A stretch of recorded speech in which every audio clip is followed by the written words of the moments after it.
Hello everyone, Nursky here, going to be bringing you guys a StarCraft 2 commentary today.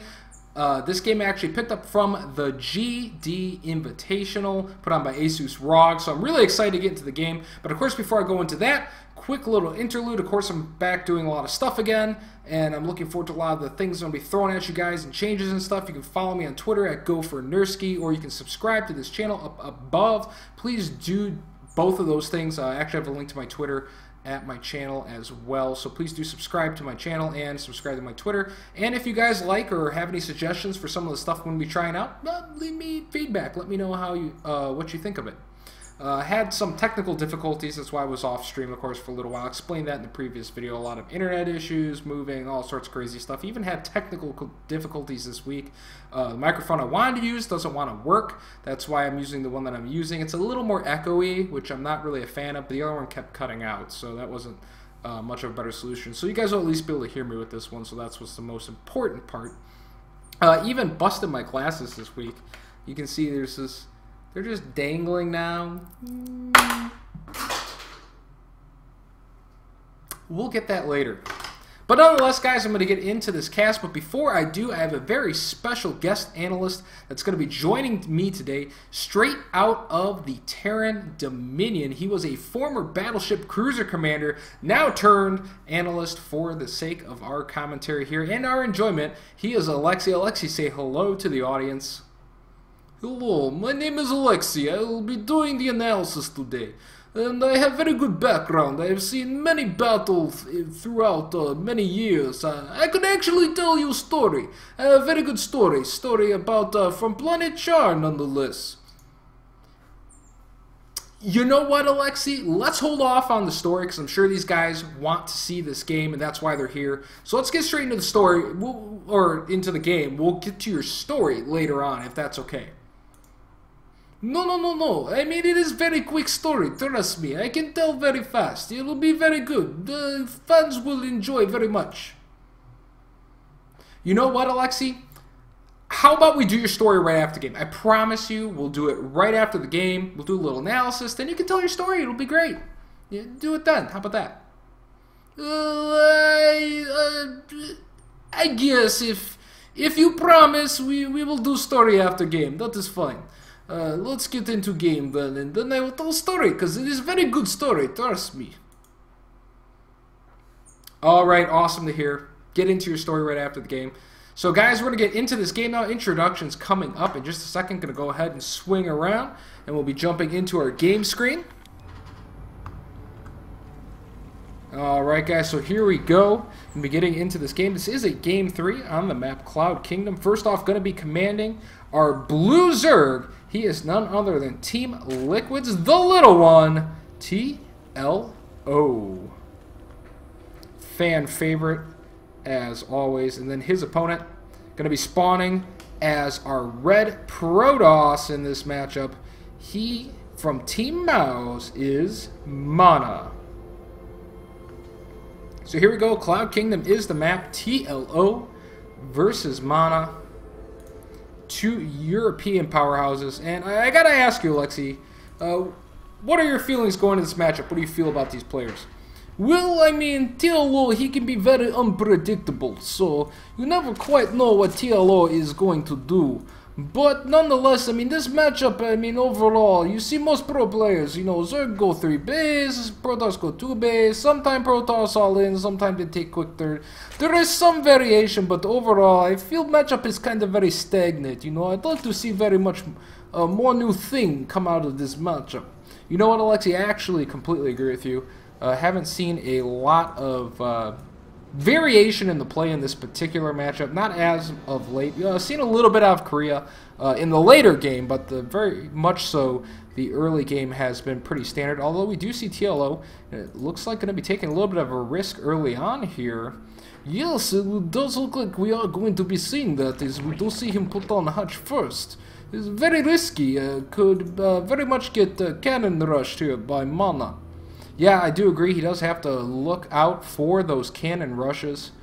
Mana, of course, it looks like not going to actually go for the cannon rush. TLO with some very good spying there. Just opts to throw down the Nexus first instead. A very good move, in my opinion. Yes, it's very good move. I mean, really, there's going to be nothing TLO can do. His spawning pool will be late enough that the mana can very easily put down Nexus first, get down Forge and Gateway, does not really have to worry about Zergling at all. Yeah, definitely agree there. We do see spawning pool just about halfway done right now, as back over here in Mana's base. He's actually going to go Gateway first. Have to wait and see how he's going to follow that. I would assume a Forge is going to be on the way here as this probe's still hanging out. And yes, indeed, there goes down the Forge. We'll have a cannon up in plenty of time to spare. Over here we do see Mana is going to be scouting out for the third of TLO. Looks like he might try and hold up TLO just a little bit from putting down that third hatchery. Always good to delay Zerg as much as possible, especially considering TLO did go for that hatch first play. 2 queens on the way. Will undoubtedly get down that third hatch shortly here as we see him poking away at this probe. 2 gases getting started over here in the main for Mouse's Mana. It's a pretty standard play so far for Mana. We'll get his gases underway, make sure he does have the gas to get an upgrade going pretty quickly out of this Forge, along with starting Warp Gate research as soon as he does get a Cyber Core up, as we do see it just now starting here on the high ground. TLO will spot that, doing a very good job scouting around with his Overlord. Zergling's now out, going to be scouting around the map. Do see he has taken his third hatchery as well. I'm going to be very interested to see what TLO does. And, ooh, this is interesting. You'll see, this is very interesting indeed. I mean, normally Zerg player take 2 gas around 6 minutes, and then they throw down single Evo Chamber and Roach 1, and then they move into mid-game. But this is much earlier gas by about 1 minute, so I'm going to be very interested to see what TLO's plan is here. Yeah, definitely agree with you. We'll have to wait and see what TLO's plan is going to be. Indeed, we see, like most Zerg players do as of recent, it's just going to be waiting for the third hatchery to pop before he does make his third queen. Some Zerg players are making 3 queens right off the bat, but over time kind of has moved out of fad. You don't typically need that third queen quite that quickly, as much as you need the extra 150 minerals early on to really power out a lot of drones and be able to spend all of your larvae as quickly as possible. You see over here, Mana right now has not made a move just yet, but now we do see him throwing down the robotics facility. Now this can really go one of 2 ways, I would think. He could go for some kind of quick Warp Prism harass or some sort of move like that, or he could just go ahead and decide to tech up, maybe go for a faster third base. We'll have to wait and see what he does. Yeah, it's very standard for Protoss player to get fairly quick robotics facility if they're not planning to go all in on gateways, you know, doing some kind of Blinkstalker play or something like that. Yeah, we do see now that Mana is going to poke in with his first Stalker and Zealot, but here comes a bunch of Zerglings from TLO, and TLO is going to manage to surround one of the Zealots, it looks like. Yes, he will get the Zealot. Do see now the Stalker going to be forced to retreat with 5 Zerglings in tow here, not going to be able to take those on. Even 2 additional Zerglings starting to lag behind going after this, and you do see Mana just going to retreat that Stalker, probably back to his base. Did move out with a probe. Looks like there was a little bit of a game pause for lag for just a second. +1 attack just about to finish up for Mana, and back over here in the base, it looks like several gateways underway. I think it's worth noting here that what TLO did with that gas is actually went ahead and got a very fast metabolic boost, so he's going to be getting it about a minute earlier than you normally would see Zerg players get it. So that should be very interesting to see exactly what TLO's plan is. And then additionally throwing down a double Evo chamber and starting his lair once he did see that Mana took the gas over here in his natural. Yes, that's a very good move by TLO. I mean, once you see Protoss player has taken his gases at natural, it's much more likely that Protoss player is going to be taking up to some kind of push more around 10-minute mark of game.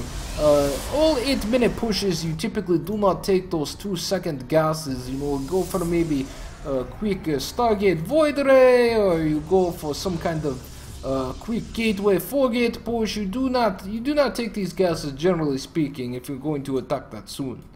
Yeah, we do see now that TLO is now moving out, has built a several rounds of Zerglings, or at least 1 large round of Zerglings, I should say.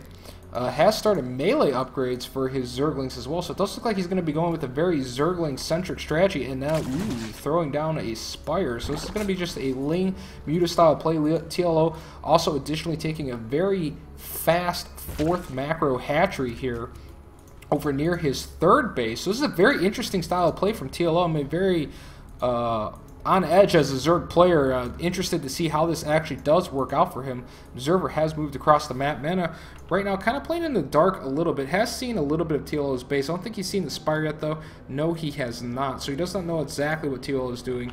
We'll want to probably figure that out soon enough, though.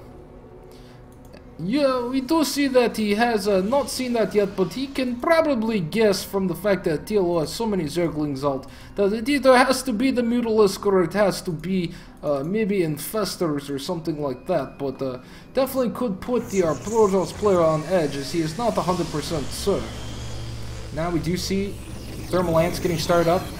Has moved into Colossus production, knowing that TLO has so many Zerglings. Of course, Colossus are great at dealing with Zerglings. Spire is just about to finish up, though, for TLO. Then TLO is going to be able to start applying a lot of pressure. But what I really like here from this play out of TLO is that he's actually prevented Mana from being able to take a fast third base. You saw Mana actually poke out at one point there. Really wanted to take that fast third, but was not able to do so because there's just so many Zerglings on the map, and now looks like he's going to move out to try and actually get rid of these Zerglings and finally take his third. Yes, it was a very good play by TLO. I really liked his change-up of matchup, you know, getting the faster metabolic boost and all the Zerglings out. Was able to put presence on the map that prevent Mana from taking fast, greedy third base, unlike when you have slow Roach and not very fast Ling. There's not a whole lot they can actually do. Yeah, I do agree with you. I do see TLO is going to be moving out here with a bunch of Mutalisks now, built about 12 right off the bat, 5 more still in production before they're going to be ready, but we do see he is going to be moving forward. These first 9 Mutalisks moving over here towards the natural. Mana not ready for it, going to pick off a couple of probes right off the bat. Mutalisks also swinging over here back inside the main to start poking away at those Zerglings. 1 Stalker, 2 Stalkers will go down over here at the natural, and then here comes the rest of the army from Miles Mana, and now, ooh, TLO going to cut in across the front of Miles Mana's natural and go straight for the third base as the army is not there to protect it. Mana going to probably be forced to cancel that. At the same time, TLO is going after Mana's Cybernetics Core, which will prevent any additional Stalker production, which is not going to be very good for Mana, and TLO does pick it off. Do have the cancel forced over here on the third as well, so very good play there by TLO. Is going to limit Stalker production for Mana, and that's going to put Mana in a bit of a pickle right now, as we do see Cybernetics Core just now getting underway, but that Stalker count is going to be limited income-wise, guys. 64 Harvesters, 51, so TLO, the lowest Harvesters than you normally see Zerg running up to right off the bat. TLO going to cut in across once again. We'll go ahead and poke in. Might want to be a little bit careful here. Is trying to whittle down the Stalker count. Looks like he just wants to take these Stalkers on. See if he can actually pick them off. Mutalisk numbers starting to lower, but he is taking out a lot of those Stalkers, but the new Cybernetics Core does just now finish up, and here comes another big line of Stalkers. TLO is probably going to back out of there once these do warp in, but no, he's going to try and press it here and continues to attack in, losing a lot of Mutalisks, but he is killing off a lot of the Stalkers. Does look like Mana's starting to get the upper hand here, though, and TLO will finally back out, but he has lost a lot of his Mutalisks. But 173 supply now for TLO, even has taken a 4th base. TLO sitting in great position. Yes, I do agree. We do see a little bit late plus 2 attack upgrade coming here for TLO Zerglings, but he was spending a lot of gas on his Mutalisk to keep the number up, plus he did lose quite a few. So it's understandable that some of his upgrades would be a little bit delayed. Do see, though, that Mana is going to be moving out.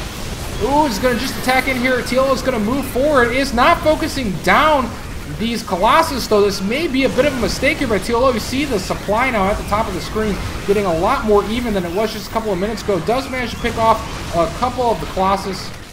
Another one will go down. One still remaining, though. And it looks like Mana has had enough. He's just going to try and move out here and end this game if he can. It's going to be going for that one big, desperate push. This is not necessarily the position you want to be in as Miles Mana, but he doesn't really have another choice. But TLO coming in with the counterattack from behind. Mana is going to engage. Do you see those Mutalisks focusing down the Colossus? Looks like they will take out the Colossus. And that's actually huge for TLO, as now his reinforcing Zerglings are going to be much better. There is a Colossus in production, but Mana is going to try and press forward anyways.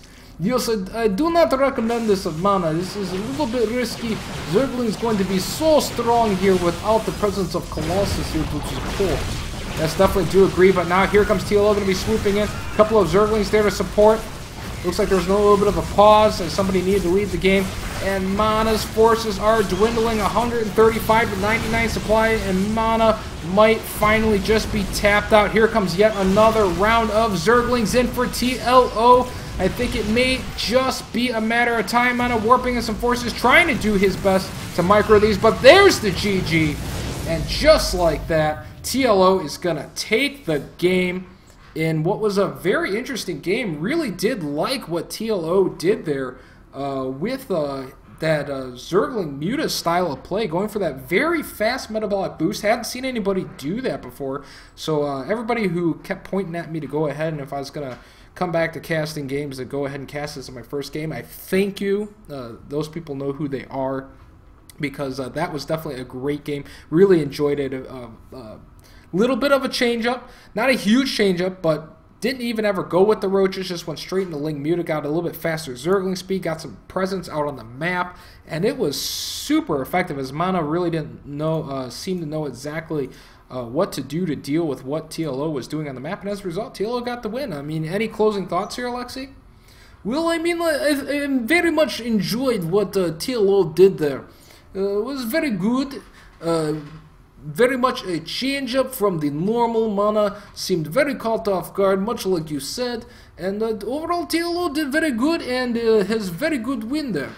Yep, definitely do agree with you. Going to switch over to the old webcam for just a second here, guys. So thank you very much, everybody, for tuning in. As I said before, you can subscribe to my Twitter at GoForNursky, or you can subscribe to the Patreon. Thank you very much for everybody tuning in, and we are going to be getting out of here for now. So thank you very much, Alexi, also for joining me.